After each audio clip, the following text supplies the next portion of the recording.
Hi everyone, welcome back to my channel. This is Sammy Sam P.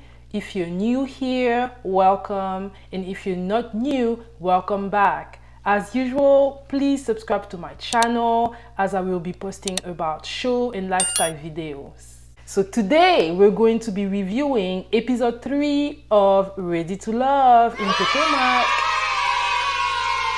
So the show starts with the ladies. The ladies are in the ladies' lounge with Tommy, and he's letting them know that they're going to be going in several dates with the guys and that they will have to eliminate a guy at the end. And he's also letting them know that there's 2 new singles that are going to be added to the mix. As I was discussing on the last episode review, I'm not really sure what Tommy is doing, but it seems like it's not really a quality over quantity thing. He's going to still have a lot of people, but they're not going to be coming to meet the other singles at the same time. So from there, he's letting the lady know there will be new people. There will be 1 new man and 1 lady, and one of the lady is going to go on a date with that gentleman. So this time around, it chose the Koya to go on a date with a gentleman named Eric. The next scene, we have Dekoya and Eric meeting each other. Eric is a 44-year-old celebrity private chef. He's looking really good. So they're meeting together and they're vibing, getting to know each other. Eric is telling her that he's a preacher kid and that he's been married before at 18 years old. When he said that, I was like, them preacher kids, they're so horny. They always be marrying early, and I'm pretty sure it's because they want to be able to have sex, but that's just me. And then the Kia is telling him that she's never been married before. He's also letting her know that before he was a private chef, he was working as an engineer, and she was like, oh, I'm an engineer too. And he was like, oh, I was a system engineer, and she was like, me too. So they have a lot more in common, and they're vibing on that. Then Eric is letting her know that he's recently been back to the Potomac area because I believe his uncle has cancer, and she's now letting him know that she also had cancer in the past, and she had cancer when she was around 30 years old, and she was able to treat it pretty fast because it was detected pretty fast. So she didn't need to go to chemotherapy, but she did, had to go through some treatment. So it's really nice to see it. And who would have believed she looks so good and so healthy, and not that cancer has a face, but it really can affect anyone. So they got to bond on that, and they really like each other. They like each other so much that Eric is letting her know he would like to take her on a date. They need to go on a second date. Like, it cannot stop there. And the Kia is feeling the same way. She's telling him, you don't need to meet another lady. I was like, the Kia, please don't do us what happened in the last episode of Ready to Love. We do not have time for this, girl. Please don't just put your claw on him and stop looking at any other man. But yeah, they're bonding really well. And they look pretty good. I would say they look pretty good with each other. So yeah, we'll see how it goes for these 2. Clifton is the man that was selected to go on a new date with, to go on a blind date with the new person, the new single person. So the lady comes, and her name is AP. I believe she's 44 years old, and she's an holistic coach. So she does a lot. I believe that holistic coach includes a lot, from being a teacher, a Zumba teacher, and other things. So she's explaining that she has 2 young kids and that she's a widow. She's been married for 10 years, but her husband passed away. So it took her some time to recover, and she's now ready to meet someone new. So Clifton and her, they get to talk to each other. So at the beginning, Clifton is like, oh, a vegan restaurant? He's like, I like meat. Do I look like I don't like I'm vegan? And I thought that was so funny because I've met a lot of like thick vegan men. Like, when you think vegan, you think that because someone is not eating meat that they need to have a certain physique. But the truth of the matter is that the biggest animal out there are vegan. Example, elephants. Elephants only eat herbs, but they're pretty big. But anyway, side note. And yeah, they're getting to know each other, and then AP tells him that he's reminding her of his brother. That was really awkward. And he's like, really? She was like, yeah. And he's like, okay. So yeah, so they do get to talk to each other. He's asking her a question. They talk about their kids. And she's explaining that she has two kids, letting him know that she is a widow, and then he's letting her know that he has two children, one I believe that's 17 years old and another that's 3 years old, and he's been married twice.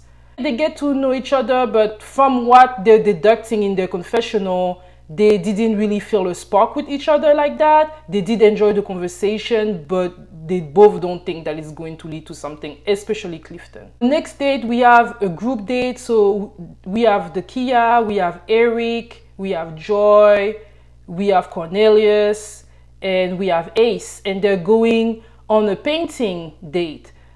So everything is doing well. They're all getting to know each other.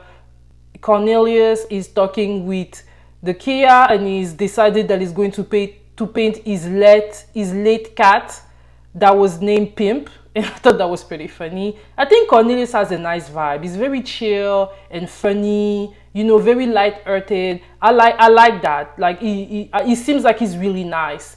And yeah, they're getting to know each other. The ladies are getting to know Eric. Eric is talking to Joy. He expressed a little bit of interest in her, so they get to meet each other. And at the same time, Dekoya is also taking upon herself to take Cornelius apart because she has never obtained the opportunity to talk to him before and to get to know him. So they do that, you know, they do that, they talk, and they're all having a good time. That was a very nice date where all people were all talking to each other and seems very enjoyable. That time, I believe Cornelius asked Dekoya about kids, and she explained that she does not have children yet. And honestly, she's not really sure if she wants any. She's 39 years old and she's pretty content with her life. So for her, unless she really meets the right person and she gets married and she has all of that and it happens, she's going to be very happy that it happens. But if it doesn't happen, she's okay with that. And I find that so refreshing because in a society where we all think that women need to get married and to have children, it's nice to see people thinking differently and thinking really about their well-being. Some people are not made to have children. Everybody doesn't have to have children. So it's always refreshing for me to see ladies thinking that way. The next scene, we have Miss Sabrina. Sabrina is going on a date with Paul. So they start to talking to each other, and you know, as usual, it goes in a little deep. Paul is asking all those questions, and Sabrina too, and then he's asking her if she feels that she would be happy with him. And Sabrina is being honest and tell him that she's not really sure that Paul is the type of man she's looking to be with in a relationship because he seems way too focused in a certain way, and she doesn't want to have a relationship that's more of a business relationship. She wants more than a business relationship. And the point of me was like, balance. I like the fact, like financial is important to me. So personally, I would like to be with someone that can push me, but I wouldn't just want that, right? I would like to have the right balance. So whenever she said that she doesn't just want that, I'm thinking, is it something that can be worked on? But she also explained, I believe that she said that she didn't really feel a spark with Paul. So she's being honest, you know, she's telling him that so far, she's not really feeling it for him like that. Paul is a little disappointed because he had his eyes on Sabrina, but, you know, he's still open for the course. There's still other ladies to get to know too, so he's not discouraged.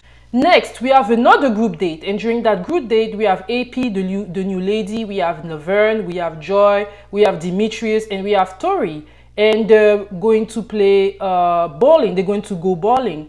So during that date, the singles are mingling, and we have Paul trying to teach the lady how to bowl, and he's talking about he's the best at bowling, but when his turn comes, I mean, he's not doing too bad, but he's not the pro that he's talking about, right? And then we have Joy, and Joy is like flirting a lot with Laverne, and you know, they're being touchy-feely, you know, all over each other. I mean, there might be a sparks there, right? They're liking each other. And then they're talking about they've never been on a date before and that they probably need to work on that.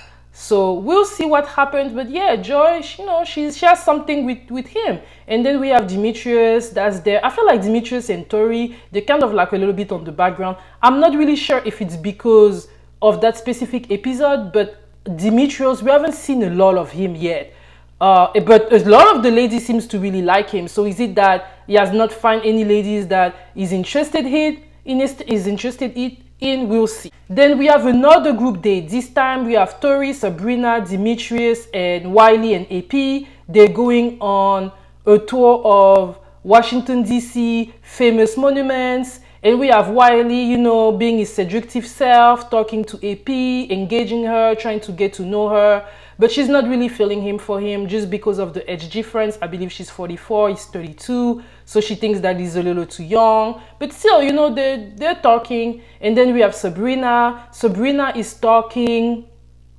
And she is actually AP is talking about she would like to talk to Demetrius, but Demetrius is in the back and is not really being engaged. We have Sabrina. Sabrina is talking to Tori and they're having a good conversation, but Sabrina is also interested in Demetrius, but Demetrius is in the back. Demetrius is still feeling the ladies, you know, he's still, you know, figuring himself out. I feel like he's the type of man because he's good looking. He may not be used to like go to ladies. I'm not really sure what his game is. A part of me thinks that he's just waiting on the ladies to make his move and then he's going to decide which one he wants to go with.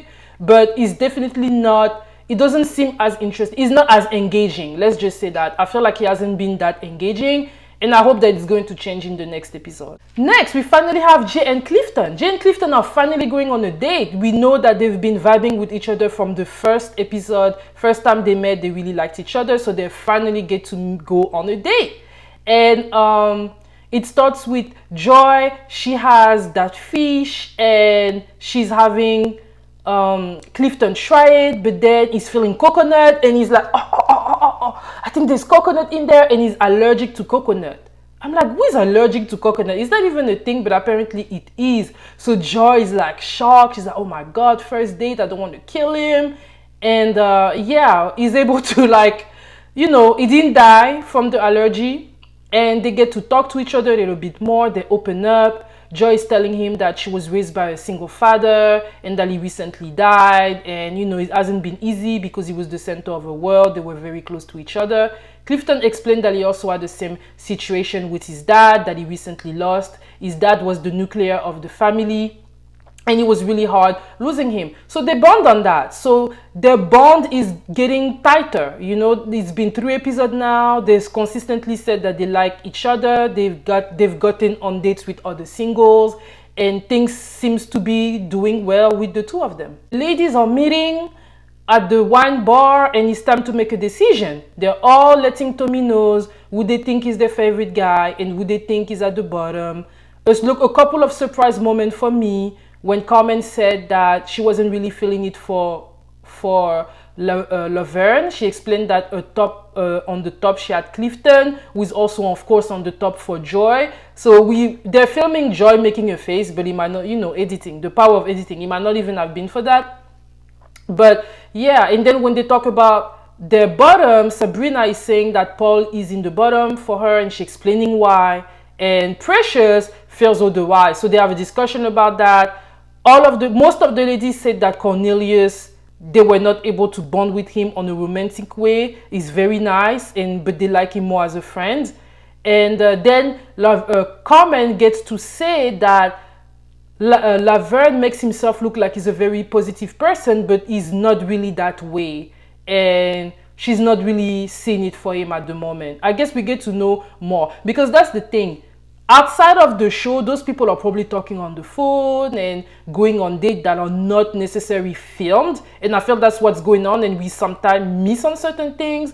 But yeah, that's what Carmen is explaining. So at the end of the deliberation, Cornelius and Paul are the two that are in the bottom and they're going on the dates with the ladies. So when they go on the dates, Joy goes with Cornelius and Precious goes with Paul. Joy explained the situation with Cornelius the best way she can without trying to hurt his feelings. I thought that it was nice that she was being thoughtful on the delivery. It's always appreciated. And then Precious also was pretty thoughtful on her delivery to Paul. And whenever she explained him what the lady said, I felt that Paul was a little resistant. I felt that it was like, that's how it is. I'm straight to the point. And Personally, I'm not really seeing it for Paul. I feel like the type of man with Paul, at the beginning, you see him as being very confident, but then when you live with this type of man for a long time, you want to be able to have a communication and an exchange where if something bothers you about someone, you feel like they're listening to you and they're willing to change. And I'm not really sure that Paul is giving that vibe so far. During the confessional, it did say that because of a lot of 7 of the ladies felt that way, there's probably something that he needs to review, like his behavior. He probably needs to review his behavior. I hope he was being honest with that, because during his discussion with Precious, I didn't get that. So yeah guys, that's it for today. That was my review of episode 3 of Ready to Love. Please do not forget to like and subscribe, and feel free to comment. I've seen that I've been getting a lot more views, so I'm very excited to be here, guys. Let me know if there's anything else that you want me to review, and feel free to comment. Yeah.